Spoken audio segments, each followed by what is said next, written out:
Australians on the latest repatriation flight from India relieved to be back.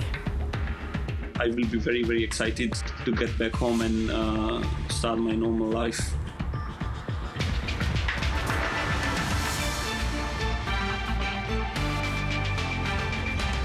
Also ahead, New South Wales Labor left licking its wounds after a dismal showing at a by-election. Communities across Gaza and Israel remain on edge as the fragile truce continues. And 2 months on from record-breaking floods in New South Wales, communities that got caught up are still finding their feet. Hello and welcome to ABC News. I'm Gemma Vaness. A repatriation flight carrying 165 Australians from India has landed in Darwin, with the passengers now being taken to the Howard Springs quarantine facility. Reporter Nicholas Hines has more from Howard Springs. It's quite a dramatic turnaround with today's repatriation flight, of course it being the second since the end of the federal government's India travel ban. There were 165 passengers on board, so not an entirely jam-packed flight, but as many people on the plane as the government had been hoping to bring home today. That plane landed at about 9:30 this morning local time at the RAAF base here in Darwin.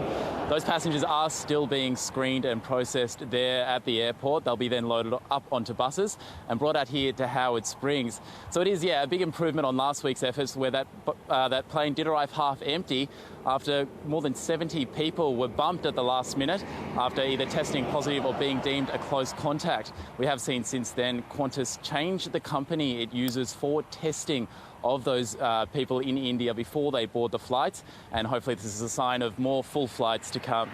Still more than 11,000 Australians have indicated to the government that they want to come home, so a massive number there and a huge effort after there was that suspension of flights. Last week's flight and this week, carrying about 150 people each, or due to be carrying about 150 people, were meant to be a bit of a test run to ensure that case numbers stayed low and that the Howard Springs facility, as well as other quarantine facilities, could manage the number of cases coming in. There was, of course, just one case detected on last week's flight, and we'll see if there's any detected on this week's flight. But the federal government has indicated that it is going to ramp up the efforts to bring home Australians from India, as well as with assistance from other states, including New South Wales, Victoria and Queensland. The federal government says there are now 8 flights scheduled to land in Australia from India before the end of next week. One of the passengers who made it back home safely is Sandeep Beniwal. He says he was originally meant to return home on the 4th of May. I'm feeling very good after coming back home after a long time, and I was thinking one time I wouldn't be able to come back because of the ban. The Prime Minister put it in the April. When I was in the hotel quarantine, I was in stress. I wasn't feeling like relaxed that I got the ticket, I will be departing to Australia, because I was much concerned about the testing system. The lab which they used before, I heard the news and I saw on the social sites as well that they had cancelled their license in last month in the April. And then I thought, if they will fit and fine, healthy, and if they will test me again, maybe they can give my positive report. So I was a little bit anxious about the reports. And when they took my test, first when I entered the hotel, they took the rapid antigen test. So when I done my test, so I was a bit worried about my results, that, what will happen. Even I was very fit and healthy, no symptoms, nothing else, no coughing from last maybe 6-7 months. I'm very all right. But still I was, much concerned about the testing result. Australia's Immunisation Advisory Group has released further guidance for the AstraZeneca vaccine. A rare blood clotting condition known as TTS is triggered by the immune system's response to the jab. There have been 21 confirmed cases from more than 2 million doses. Today, ATAGI has released a list of people who can receive AstraZeneca without any additional risk, including people with a family history of clots and people currently on anticoagulant medication. The AMA says the federal government needs to do more to encourage people to get the jab. We have 2 fantastic vaccines, both of which are extremely effective at preventing COVID. They stop people getting sick, they stop people going to hospital.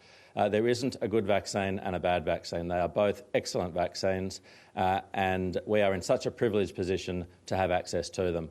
The message is simple: go out and get vaccinated as soon as you can. We don't know when COVID is coming to Australia, and the more people are vaccinated, the lesser the impact that will be if it does get through hotel quarantine again or over our borders in some other way.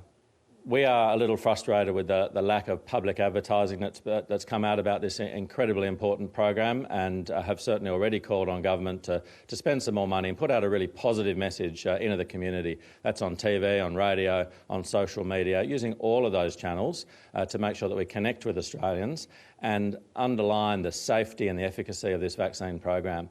It is such a critical thing for our future, for our prosperity, for our social lives, our mental health, our business success.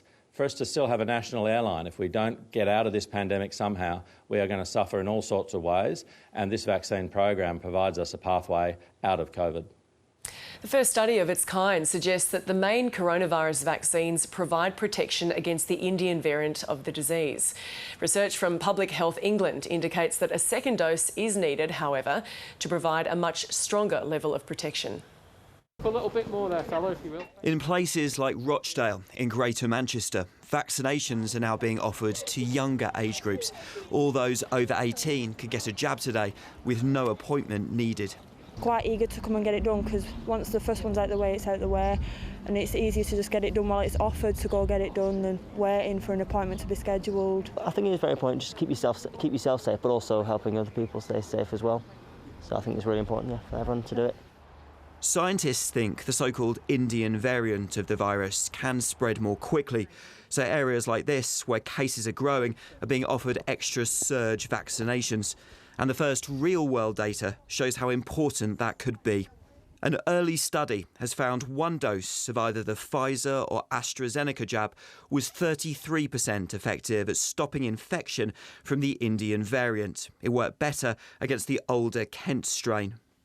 But a second dose boosted that protection, narrowing the gap almost completely and bringing it in line with its effect against the more widespread Kent variant. The second dose boosts your immune system, makes it more effective at a wider range of variants of SARS-CoV-2 that are circulating. And that's why we're asking people to come forward for their second dose at 8 weeks. That lower figure for the AstraZeneca jab in the study may well be revised up later, as scientists say that vaccine takes longer to build up its protection. Right now, the research can only tell us about COVID infections. It's thought both jabs should offer even stronger protection against any severe disease and death caused by the Indian variant. We all know that the way out of this pandemic is the vaccine. And this data show that that is not changed, that is the right strategy, but it makes it even more important for everybody to get the second jab.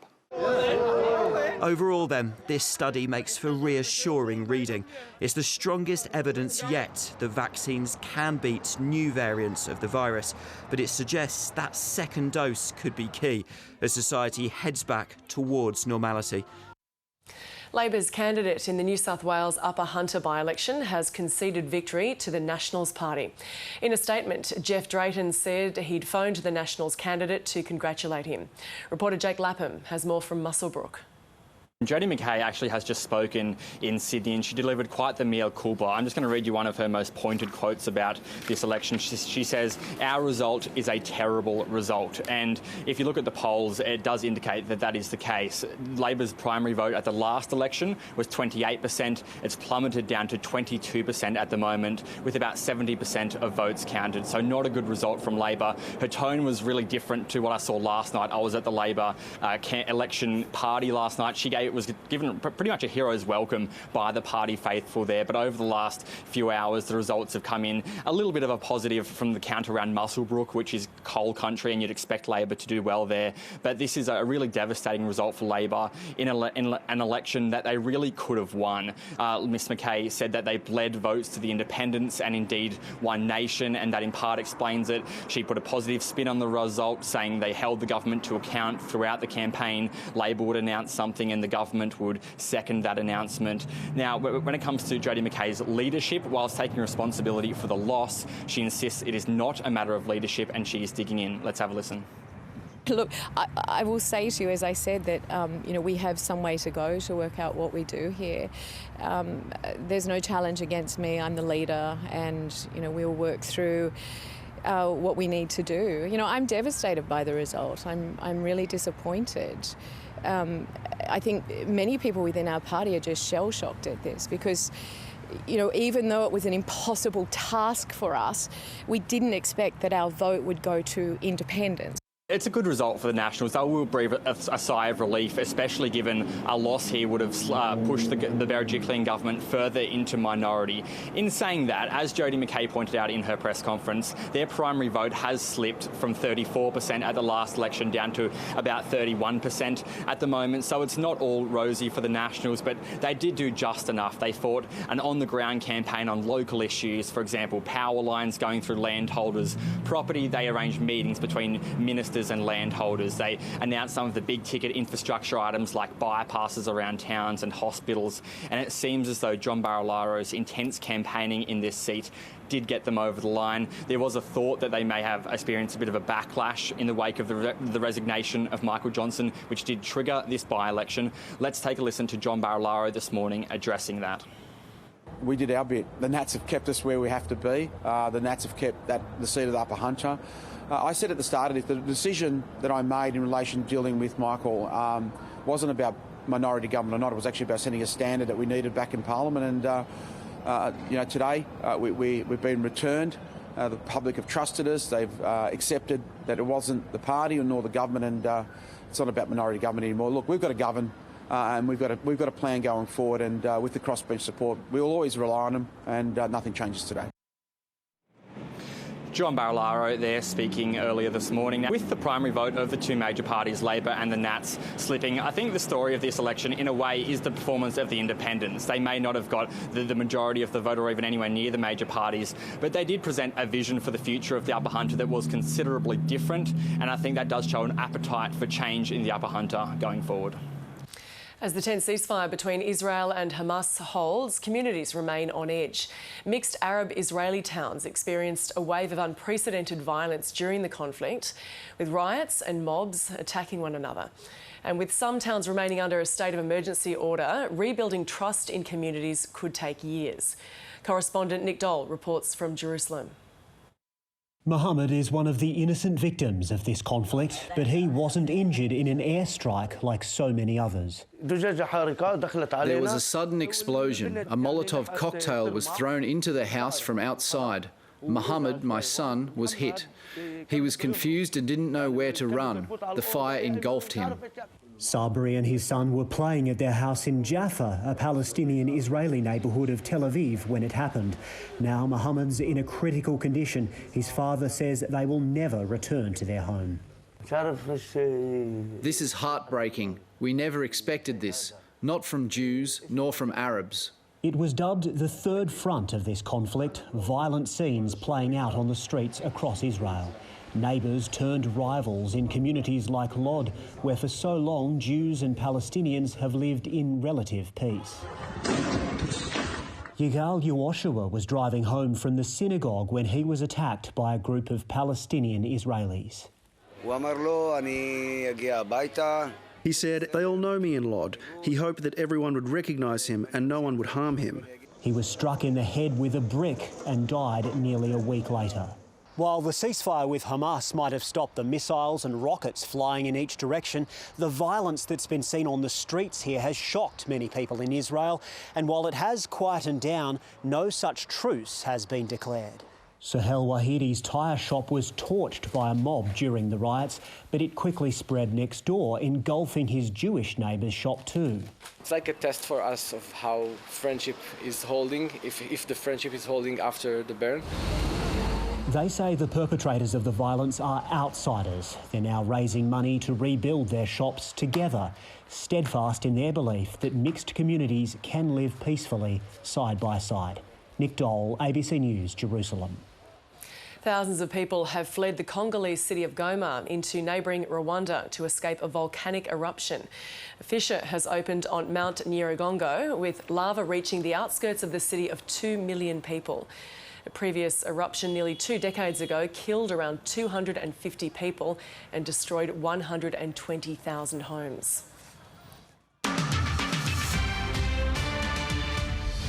Federal Labor says it's not considering introducing an aged care levy to help pay for an overhaul of the struggling sector. The Royal Commission into Aged Care recommended a Medicare-style levy to pay for changes to the system. The federal government has outright rejected any tax increase, but committed nearly $18 billion over 5 years to aged care in the federal budget. Shadow Minister for Aged Care Services, Claire O'Neill, has told Insider's host David Spears that Labor wouldn't consider a new tax either. I think what we need to do firstly is put the pressure on the government. Their response was completely substandard. There's nothing in the government's commitments that will actually solve any of the problems that I've talked about on your show this morning. So we need to push them to do better. Of course, Labor is thinking about what we might do differently, but the first thing that's important here is what should the system look like, and then we'll talk about how to pay for it. A levy is not something that's in consideration at the moment. A group of parents in regional Victoria say the NDIS watchdog has failed to act on allegations against their disability service provider. The claims concern the withdrawal of services at short notice following disputes around standards and transparency. But the provider has denied it breached the NDIS practice standards. It comes as the Disability Royal Commission turns its attention to service providers this week. This ABC regional investigation story is from Cassandra Power. Jamie Gibbons-Johns was a poster boy for the NDIS when it was first rolled out across Victoria in 2017. This is my room, my big room. Hey James, do you want to come out, mate, and say hello? That was nearly 5 years ago now, and that picture has changed quite a lot. The 30-year-old lives with multiple disabilities and requires daily support. But in February, his provider withdrew all services after raising concerns about hygiene at his unit. A decision that left his family blindsided.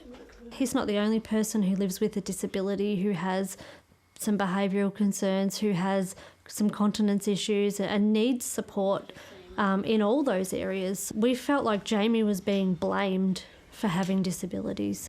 His family attempted to resolve the issue with the disability provider Windaring, but the provider refused to continue the service. In a statement to the ABC, Windaring said the hygiene issues were an unacceptable risk to everyone and that it offered for a support worker to work at least 2 to 3 months in an independent capacity to provide temporary support. He has got a walk-in shower. His sister Emma lodged a complaint with the NDIS watchdog, the Quality and Safeguards Commission. The ABC is aware of at least 6 complaints to the Commission relating to Windaring's practices in just the last 18 months. But no compliance action has been reported to date. The Parliamentary Committee investigating the NDIS watchdog has heard that across Australia, almost 6,000 complaints were made to the Commission. Only 1 fine was issued in that time, and almost half the complaints led to no further action. You cannot investigate, you cannot enforce without the capacity to do that, and that is still quite evidently what the Commission is lacking. In a statement, the NDIS Commission said it's increased the number of dedicated investigators from 21 to 31, and that every complaint it received was important. What are you going to look up on the computer? It's not enough to reassure families still waiting for an outcome. No one is too hard that you can't provide them with the support they need. Cassandra Power, ABC News. It's been 2 months since the worst floods in living memory swept across towns on the New South Wales mid-north coast. Small communities around Port Macquarie were among the worst hit, and the recovery has been slow. Tonight we meet flood-ravaged residents who are still rebuilding. When floodwaters surrounded Anne Byasel's house, her biggest concern was the safety of her horses. With the SES unable to reach her, she put out a call for help. Philip Aitken launched a boat, and with another local, the animals were helped to higher ground. We put the boat in on the main road. There was power lines there and shipping containers floating past. There was a lot of dead cattle already on the road. You had the bull sharks, which were already eating The cows are on the road, and this is a road which normally people drive, Maria River Road, so quite incredible. 9 weeks later, Anne is yet to move back into her home, which is still without running water. It's hard when there's a lot of stuff to do and to clean, but you can't do it. Her horses are thriving again, but only after a lot of care. They're at a temporary home on nearby higher ground where Phil and Anne plan to create a large animal evacuation centre for future emergencies. Hopefully people won't be in the situation that I was in, and that there will be a place to take their horses. Phil is also delivering donated hay to other locals, including 70-year-old Harold Markham. He lost horses and his vehicles. For Harold, the flood was the latest in a series of setbacks. I had a stroke Christmas before last and a heart attack.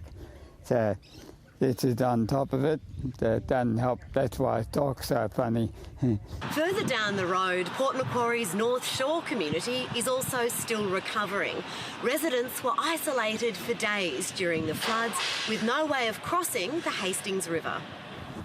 We first met North Shore resident Ursula Butlin in the immediate aftermath of the flood. She's still cleaning up and says mould is a huge problem. I start to go on like chest pain, and then my throat. Despite the hard work, she has no plans to move. My kids are born in here and grown up in here, so this is my home. Further south at North Haven, some elderly residents are yet to return to homes at this holiday park. Wife died, and then I got flooded out, and then I lost everything, and I can't draw back onto it. I'm just getting over it and being happy and make things right again.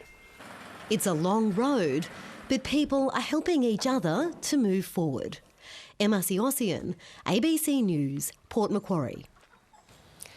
And tomorrow the ABC is launching the New South Wales Flood Appeal. If you would like to donate money or household items, you can find all the details at the ABC's donations website. Manly players and fans have paid tribute to former club captain Bob Fulton, who has died at the age of 73. A minute's silence was held in honour of the league legend ahead of the Sea Eagles match at Parramatta this afternoon.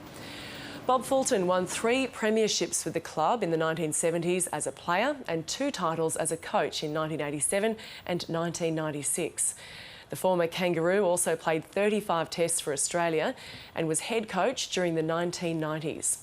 He was later inducted into the Hall of Fame as one of rugby league's immortals.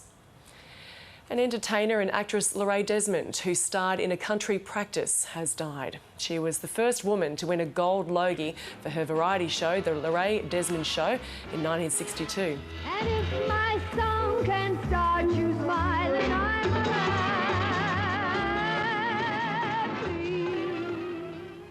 She was awarded an MBE after touring Vietnam during the conflict, entertaining Australian troops, and she continued to perform cabaret into her later years.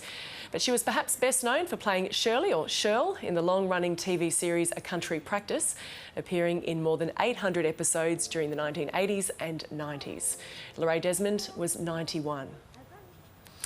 Farmers around Canberra say it has been the best autumn season for them in more than 20 years.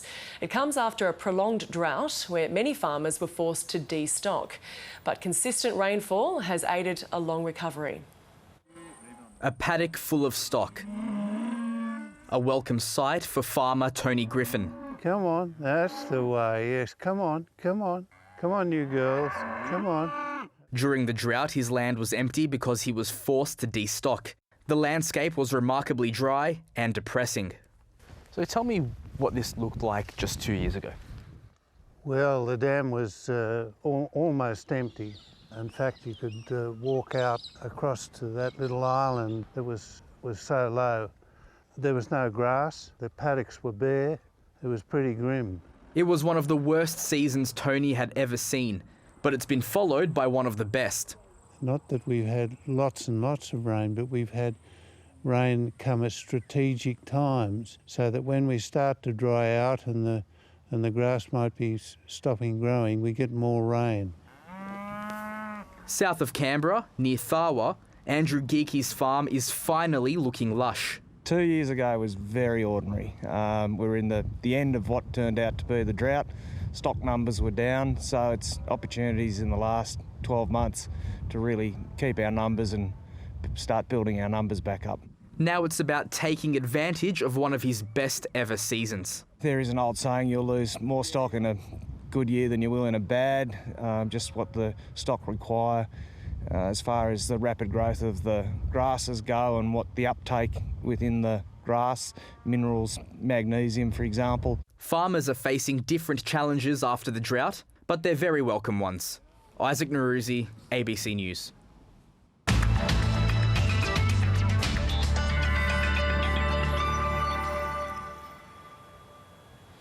A cold front and trough are generating rain, showers and the odd storm in southern and western WA.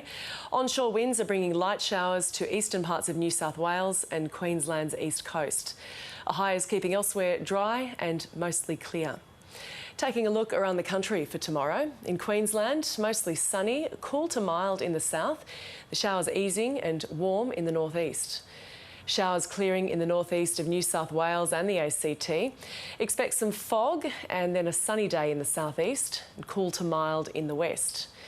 Early frost for Victoria's eastern parts and mostly cloudy in the southwest. In Tasmania, mostly cloudy in the south, increasing cool conditions in the north and windy on the highlands. Mostly cloudy across South Australia with a late shower in the west, wind and mild to warm in the north.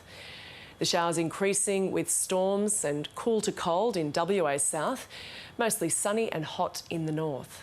And in the Northern Territory, mostly sunny and very warm in the top end. The showers expected in Arnhem, mild to warm over the interior and the south. And a quick look at the capital cities for Tuesday. Mostly sunny in Brisbane, mostly cloudy for Sydney and a late shower for Canberra. Windy with showers in Melbourne and Adelaide, a late shower in Hobart. Mostly sunny in Perth and a sunny day in Darwin with a top of 33 degrees. Italy's Måneskin has been crowned the winner of the 65th Eurovision Song Contest in Rotterdam. The competition was one of the most high-profile events to take place during the pandemic, with stringent testing and social distancing measures in place to mitigate the risk. The victory is Italy's first since 1990 and means next year's song contest will be held in the country. We just want to say to the whole Europe, to the whole world, rock and roll never dies! And that is the latest from ABC News. I'm Gemma Vaness. Stay with us. Kurt Fernley's 1+1 is coming up next.